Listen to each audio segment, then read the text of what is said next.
Welcome back to another episode of the Market Makers of Iowa Real Estate podcast. In this episode, we have Beth Ernst, who is an agent, been a 10 plus year agent at Keller Williams, has a pretty good sized team and just a lot of good strategy tips. She is in the brokerage that I'm at. She's at Keller Williams.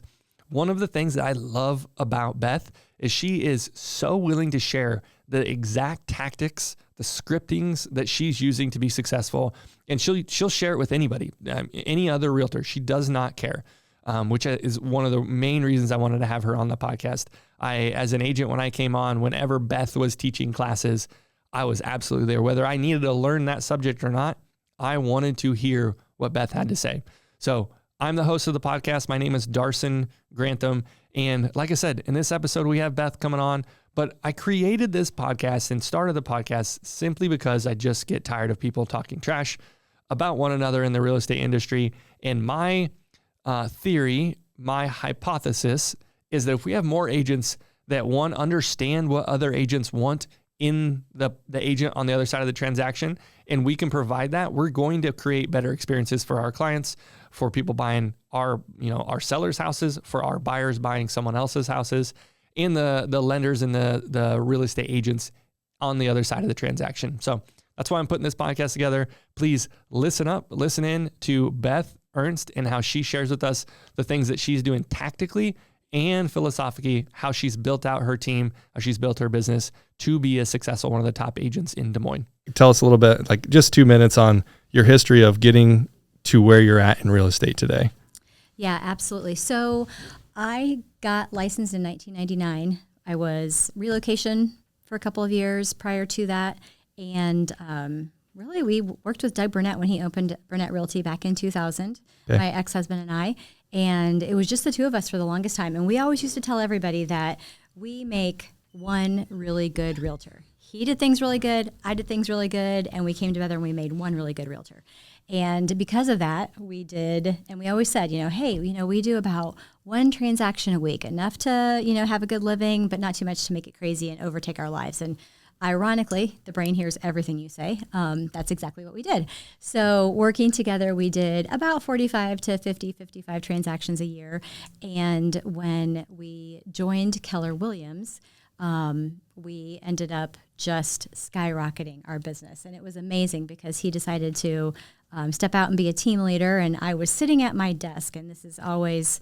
It's such a profound moment in my career, I think of, because I was sitting at my desk in the same desk with the same database, with the same systems, with everything that the two of us had done for 10 years prior to that. And I said, gosh, what am I supposed to be doing? And I thought, well, Brian writes goals on the board. So I got up and I wrote goals on the board, and I wrote 12 million and 80 transactions. And normally, like I said, we would do about 5 to 6 million and about 45 to 55 transactions. And I got to the end of my year and I had done 11.7 million and 78 transactions. So I didn't quite hit it, but I came really close. And, I just say, I liken that to your brain. Your brain's going to go out and get whatever you put in front of it and tell it to do. So true. So setting goals it's been a pivotal part of your business, it sounds like. 100%, yes. You do that still every single year? Every single year, yes. Okay. And so you started there. Now, generally, where are you at with your team of whatever, like how many people or what transactions? How does that look like? Just to give a perspective of folks of your, what you're doing. Yeah. So last year was a little bit slower for the team in general. We only did about 105 transactions. At the height of my individual career, I had done 110 transactions with an assistant by myself. And on the high side, we do about 145. 150 is the goal, but we do about 145. And we have an assistant. We have a buyer team that consists of our buyer's agent and our showing specialist. And then we have myself as the listing agent, listing manager that takes care of our sellers with me. And then we actually have 2 agents who have said, we love your team. We want to do business with you. We refer our business to you anyway. And we really don't want to do day-to-day business necessarily. And so we have 2 girls that work with us on our team, active agents, and they just know that we're going to take care of their people. They feel really comfortable about having that conversation. And so they are there also. That's cool. Okay. So you have a team now. So it's 2 things I noticed. When you're an individual agent, you did a boatload of transactions, yourself and an assistant. Yeah. What made you transition from that business model to a team model? Yes, absolutely. So really the reason that I did that was because I was finding holes in our transactions with our clients where I wasn't taking as good of care of them as I would want them to be taken care of. And I think, most people, that's the reason why they start a team, because they are, feeling a little bit out of control. And so that first hire was a transition from our assistant at that point in time out into my showing specialist. So again, just someone boots on the ground that could get out there. I knew her well. I knew she cared about people. I knew she would follow the same values that we have had for our team. And so it was a really easy transition. And I think, because that's the thing that most people get hung up on, I think, unless they're just super business minded and they know, what they want in the very end, is, just knowing how to give up and maintain that same level of service and that same level of taking care of people that you want. Yeah, yes. It's so interesting. I'm in the middle of it in the process, and I see it in my business, and I am pushing back hard against more agents on my team, because I'm like, no, I don't want to deal with it. But yeah, it's fun to see people like you that have a team and you've grown it, and you all get along and you have team outings and parties, and I'm like, can I do it? I'm not sure. You can do it. It's really interesting because during our COVID years, we coached with a good friend of mine, team coaching. And, a lot of stuff that we do is individual. It's about the agents, and it's about, how we get along and how we work and how we recognize, people are having good days or bad days, and, what they need, and being able to anticipate, a lot of that stuff. And during COVID, we did a lot of team coaching. We did an entire year that year of team coaching. And one of the best things that I still to this day remember, and we talk about it often, is, I don't know if you're old enough, but the Century 21 gold coats that they used to wear on the ads, and I think they actually did it in person. I'm still a little bit young, but I remember those ads. And we talk about that being our values. And so, when you walk in the door of our office, you're taking off the values that you have at home, not that they're that dissimilar, but that you have for home and family and for your life, and you're actually putting on the value of the team. And so, building that team value was a really important part of our COVID years, so that we knew that everybody, no matter what they had going on outside of themselves, outside of their, in their personal life, in their work world, they knew when they showed up in that office, when they showed up as the Ernst group, they knew what coat they were wearing. That's awesome.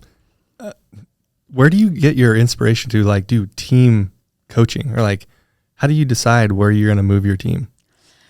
Yeah, so I had an amazing business coach that was less about the number side of things, because obviously at 110 transactions by myself, I didn't necessarily need coaching around that as much. I might need to go back there. And yet I had that amazing business coach. And so she really helped me put together, early on values, just words to say, we have scripts, and, everybody hates scripts and it doesn't sound like me and yada, yada, yada. And, she helped me put together scripts and words to use with the team when I was struggling with something. And so she was really a key person in my world to help me make the team that I wanted to, and be the leader that I could be from within who I am. There's hundreds of real estate coaches out there, team coaches. Yes. How do you filter them? Or how have you in the past? I fire them. Fire them quick? Yeah, fire quick, definitely. And, we all know that, right? If it's not the person on your team that's supposed to be there with you, you fire quick. You're you're slow to hire, quick to fire.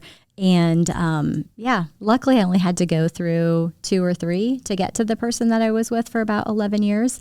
And that's awesome. That's super good advice. Yeah, definitely. Not what I don't know what I would have said, but everyone that I interview, I don't know. I'm like, yeah, let's do it. I don't fire anyone. I'm so positive. Yeah. But I can see where I've also pre-vetted all of them, listen to all of their podcasts, listen to all of their content, all of that before I even initiate a call. Yeah. Okay. So today in the agent world, one of the things about this podcast I want to do is just bring up, what are agents doing really well? Or what are you guys trying to do as agents really well that you would love to see other agents doing? And then the negative on that, what are you struggling with working with the co-agent? And not because necessarily the co-agent's bad, maybe they just don't know about that. So let's start with the positive. What are you guys doing, or what are you and more or less more for agents and less for what are you doing for customers? Because that's just completely different.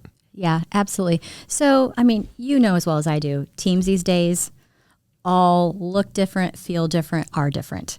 And so if I'm doing business with Darson Grantham team, I may not know who the players are. I may not know who I'm supposed to talk to. And I think as leaders, it's one of our number one sources of frustration is, we know our systems and yet people outside of us don't.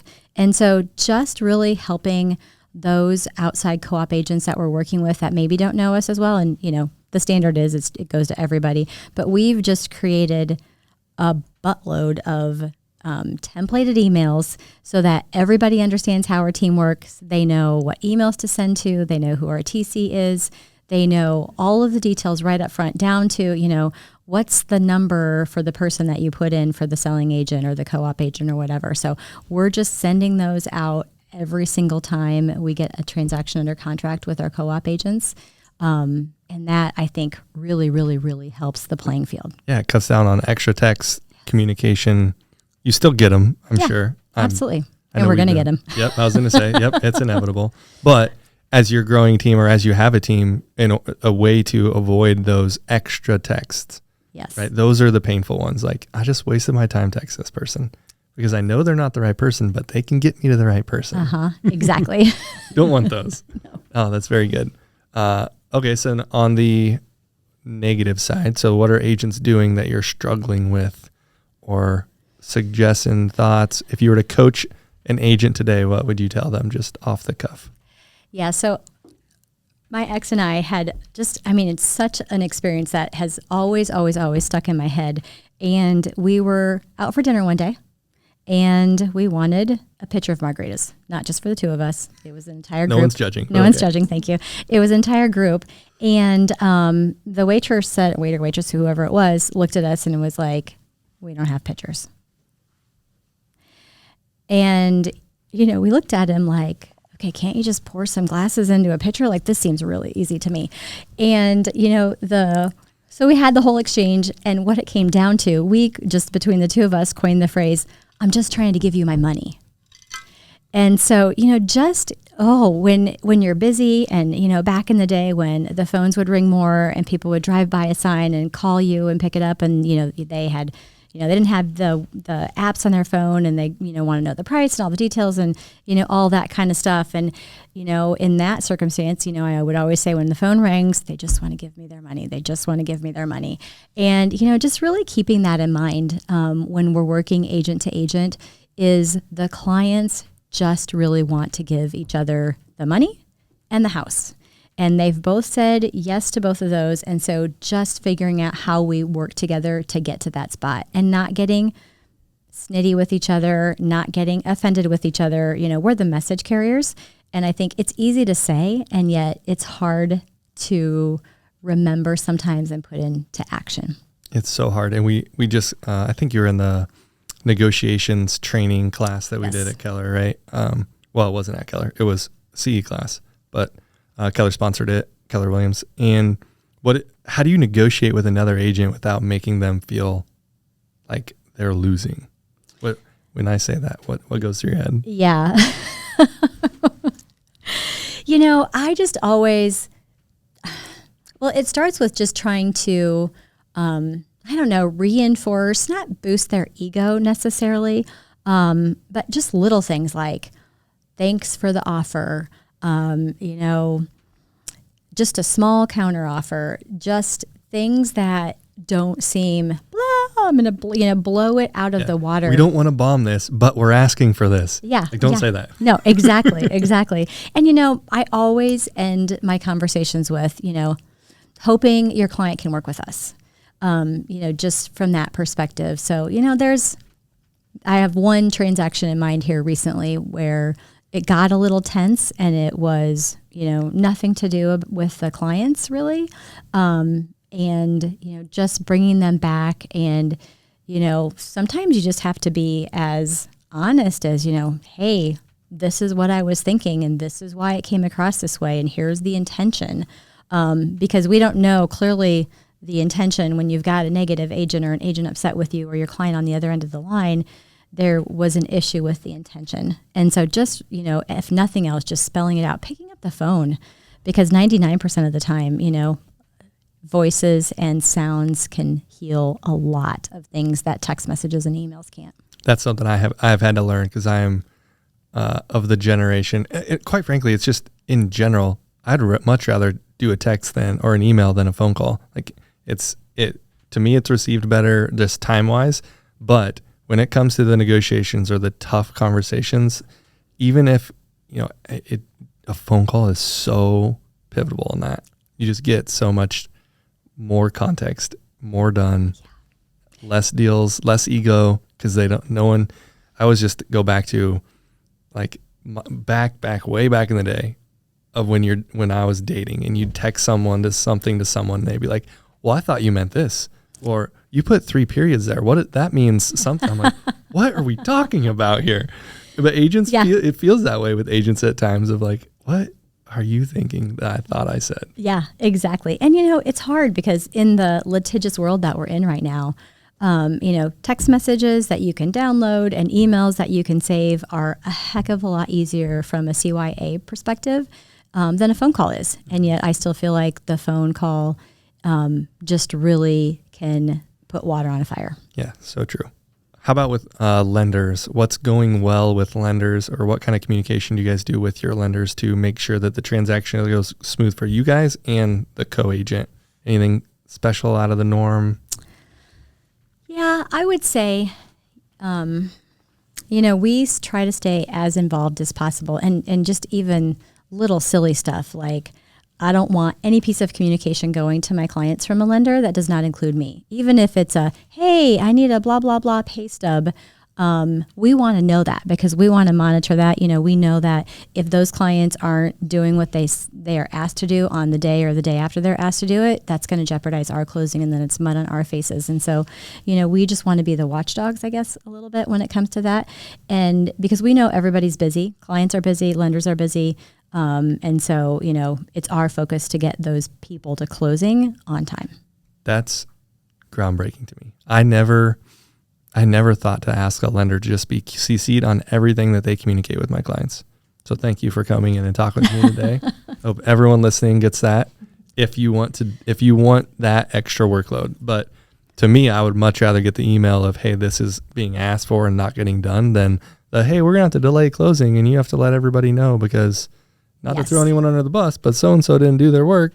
Yeah. And it wasn't the other agent. Yeah, exactly. The buyer or the seller. Exactly. And, back when I was by myself and doing 110 transactions, I always used to say, the only reason I can do this amount of transactions is A, systems, and B, we don't let problems become problems. So we're cutting them off. And that is a huge part of it, I think. And you cut it out at the very beginning. Mm-hmm. How did you learn to do the systems? That's a tough thing. I value them, but I'm not good at implementing them. Yes. Is that a natural thing that you've just done, or have you had to learn that? I've had to learn that. So my disc profile personality just personally is an ISDC. So my C is in the toilet, and yet me from classes and from just being around the market center. There's not a lot of my personality that people would believe I was such a low C. And the S, the steady, consistent part of my personality is what wants my life to run well, and that needs systems. Yep. And so because of that, that's where really we put them into place. And, you have problems with your systems every now and again. And every time we have one, the next week during our team meetings, we're sitting down and we're talking about, okay, this was the problem we had. Was it a systems error, or was it just a situation where, something out of the ordinary happened? Do we need to change our system? And we flush it out top to bottom every single time. I mean, our checklists for, listing side, selling side, buying side are about 3 pages paper-wise, front to back, or not front to back, but 3 pages. So just everything. Wow. Okay. That's a massive system. That solves the C. That's why I think that you're a C. Yes. That's the answer. Mm-hmm. Interesting. Okay. Cool. What else? Let's see here. The disc profile, you mentioned that. Yeah. How important is that to you when you talk to other agents? No, how about this? Your team. Let's start with your team. Like disc profile, when you're hiring, when you're trying to pick an agent that comes onto your team, what does that disc profile or personality assessments in general look like? Yeah. So that's an interesting question because we've had real traditional people in those profiles that should be in the role based on their profile. And we know because the majority of our core team is a specific DISC profile that it makes bringing in those other outside of our DISC profile, it makes it a little bit more challenging. A, for them to feel like they're fitting in, and B, for us to not, want to scratch our eyeballs out and pull our hair out. So we're hiring right now, as you know. Yeah. And, that's my biggest thing is that the person that I need for our team to do the job that they're going to do is not the traditional EA profile. It is something totally different. So, you're reading through those assessments and it looks like they would be a horrible fit. And yet, to vibrate within our team, that's the term we use, we know what they need. And so just really finding that person that has the drive and the work ethic, the rest of it, we solve with systems. So we don't need to worry about that side of it. So. Interesting. Mm-hmm. So it matters immensely, the answer to that. It does to me. And, most people say hire to your strength, hire to your weakness. And might be for someone else, but for our team, it's not. Yeah. Do you think that's a benefit or a bad thing about the team, like what your team is? Like, is that a crutch? Is that a handicap? Yes. Or is that hey, we thrive because of this? Yes and yes. Yeah. On all of them. We thrive because of it, I would say. And that's the good part about our team is when you work with our team, it's not like you're getting a high D up against a high C and, you as a co-op agent, expects the high D and all of a sudden you get a high C to pop in and you want to scratch your eyeballs out.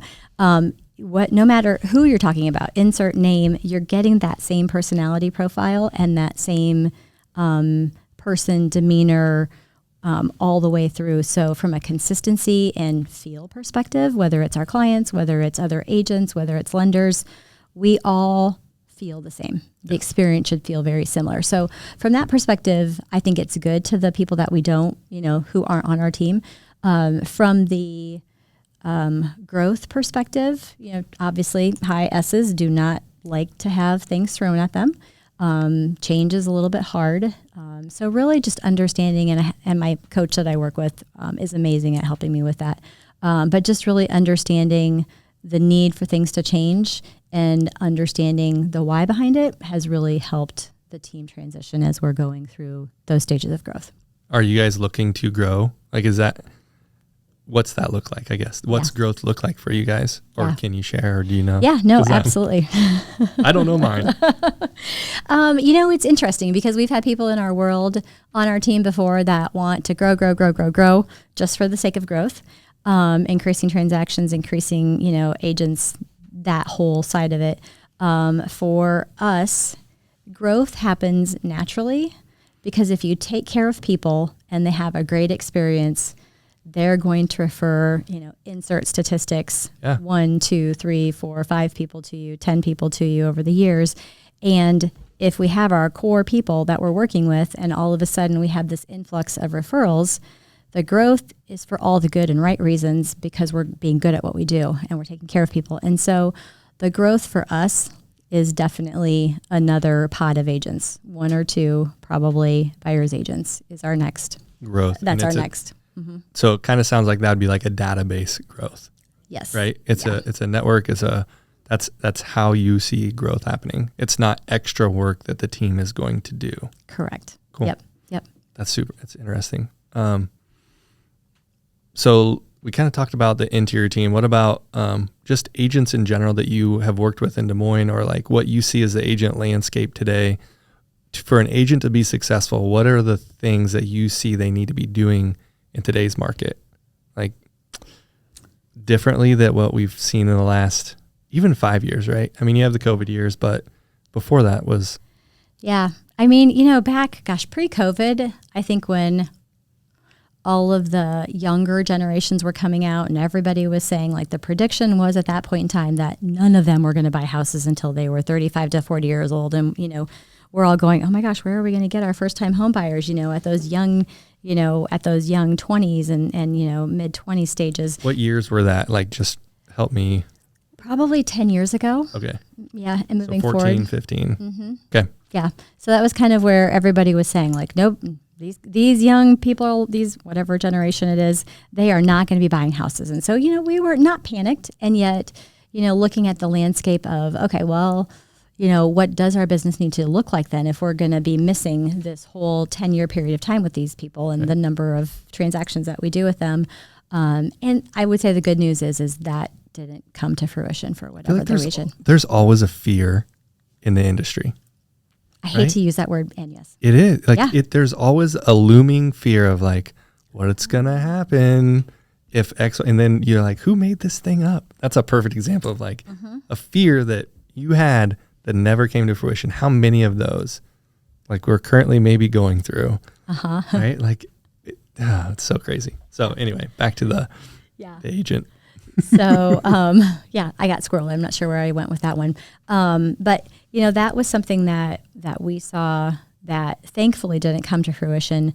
And yet it made us look at, okay, how do we attract that buyer segment to us, to our team? And I would say, COVID was interesting just because of what it did to the workforce. And, the population that I think it took out of the workforce early in people's careers, the end of their careers. And, but it made us really look at that. And so, to be honest, when you're my age, maybe you have one or two more moves left in you.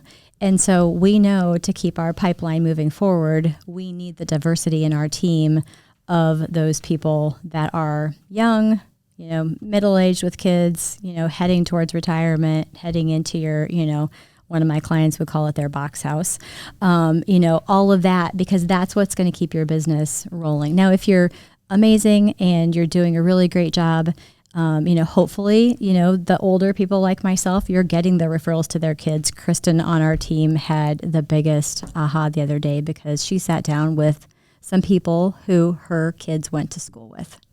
And we sold them a house at 21 years old. Yeah. And she was like, oh my God, I never even thought I should be marketing to my kids' friends right now. Yeah.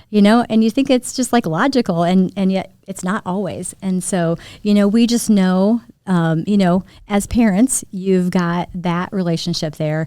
And yet, our young kids, our 20s on our team, they're the ones that are going to pull in those that are going to be that next stage. And ultimately, that's who's going to have the business when we leave. So it's perfect. That is a perfect circle, but never ending, right? I mean, that's so cool. Okay, so we're switching. Yeah, so we're switching it up a lot. A lot more social media. Do you think that's required? I don't think it's required, and yet I do believe that. I don't know, because I'm not in that brain, right? I am also torn on it because I don't do the typical agent social media. Like, I know I could do more talking about my business. I know I miss out on deals because I don't blast it all over. Yeah. But it's not very natural to me. But I got a lead this morning. I had a lead call of a guy on an acreage because I posted a comment on the Facebook group for Iowa acreages, and like I just give an opinion of like XYZ.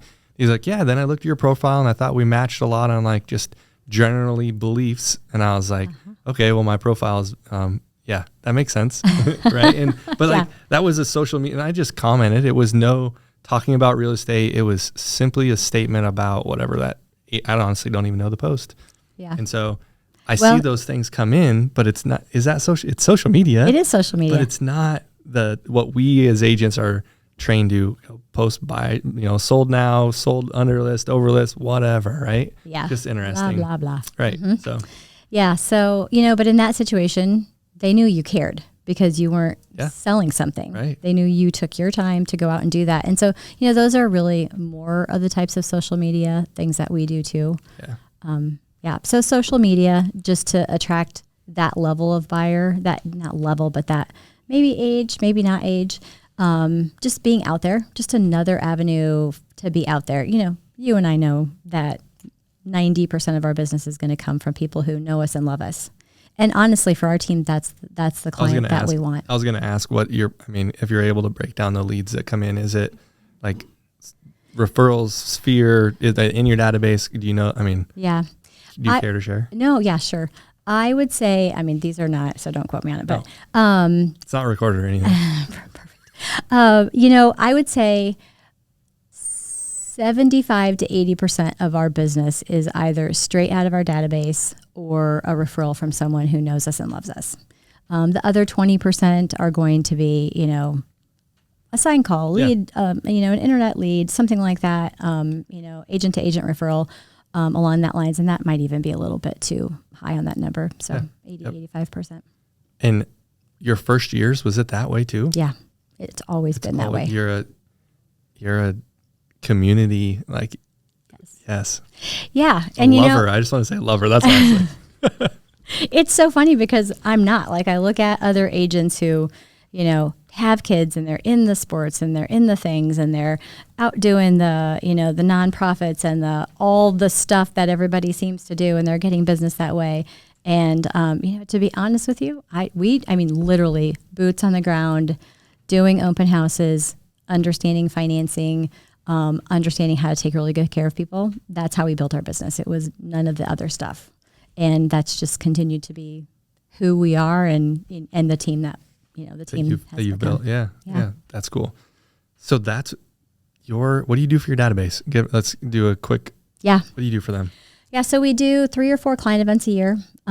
We do giveaways, of course, monthly giveaways for, whatever that is. Mother's Day, Father's Day. Is that for your database or to get more people in your database? It is a combination of both. We have different segments that we do. Sometimes it's just for the database. Sometimes it is to bring in new people into the database. Knowing our team, we're better off just, again, taking care of our database and getting those referrals. The new people, our high S's just aren't as confident in, the new people that they don't know. And so having those referrals. So, yeah. And then, I would say the client parties have changed. The client events have changed quite a bit. Just thinking about the different ages of our client database. So we've been switching those up, coming up with more activity-based, some of those types of things, staying away from some of the more traditional stuff. So, when you say traditional stuff like the Thanksgiving pies. Pie day, yes. No offense to any agents that do that. Absolutely not. Maybe I should have done it at one point in time, but no, we try to stay away from the holidays. We try to do something, when someone's not expecting it. Yeah, that's the not expecting thing. Yeah. is super interesting. How many personal handwritten thank you or note cards do you send? You ever do any of those? Yep, we do. Traditionally, it's after our events as a thank you. So, it's not a ton. Yeah. But we probably get 400 or 500 of them out a year. Not a ton. So. That's 400 or 500 cards. That's crazy. Give us some perspective. How many people are in your guys' database, or how clean is it? Yeah. I know that's been a struggle. Like every agent in my opinion, struggles with that because I remember I started and I was like, upload everyone in the database. Yes. And then it's really dirty data. Yeah, it is dirty data. We spent the last year, so we started out 2023 with close to 7,000 people in our database. And I'm happy to say that we have about 3,500 in our database right now. So we slimmed it in about half. Yeah. And, we did that by just, of course, getting rid of the people we don't know, getting rid of after we called them and reached out to them, of course. Right.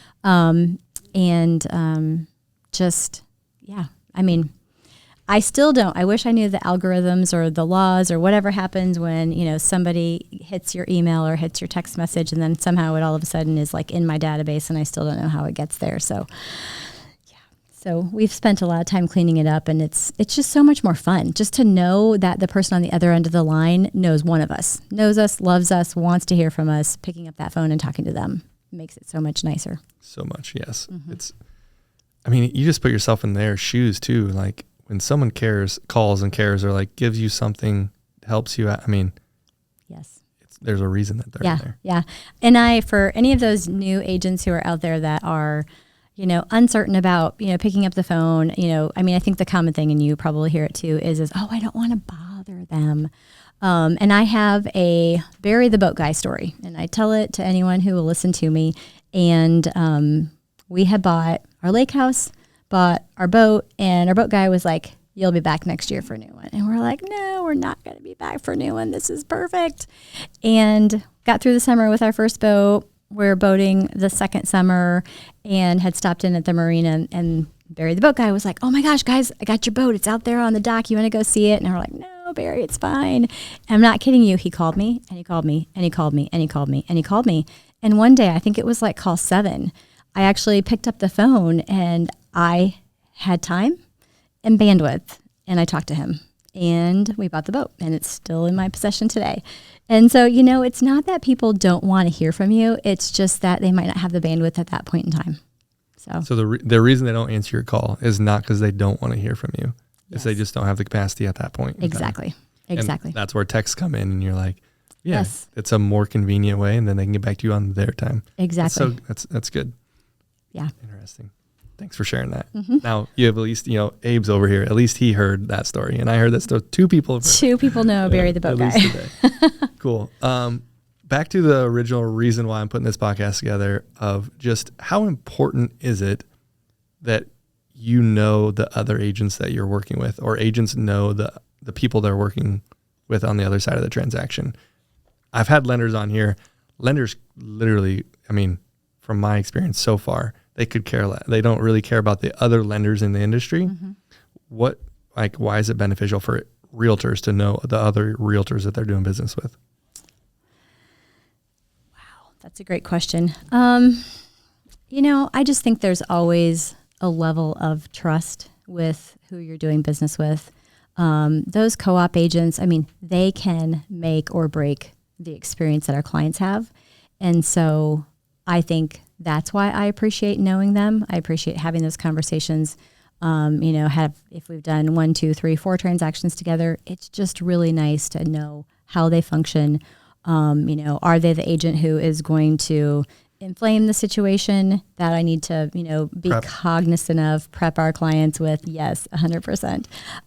Or is it one of those that are just, hey, laid back, they're going to take it as it comes. We're going to, it's all solvable. We can get to closing, barring a $10 million tax lien against something. We can get there. So it's not if, it's how. And so, it's nice to know those people. It's nice to know your co-op agents. It's so true. And it's like working with your friend. Like if you've done business with them and you know them, you're just always so excited to, talk to them and do a transaction together. Yeah, so. and if you think that doesn't come through when you're explaining to your seller, hey, we have 10 offers and these are the 3 offers, and I know this agent really well, we've done transaction, like you say that with a smile, like it absolutely matters. Yes. I've so much to the point where I've started, I used to not friend any realtors on Facebook because I just didn't want to hear all the agent stuff. Mm-hmm. I've since changed that position, and I am requiring, if you friend me on Facebook, we're going to have coffee before we're friends.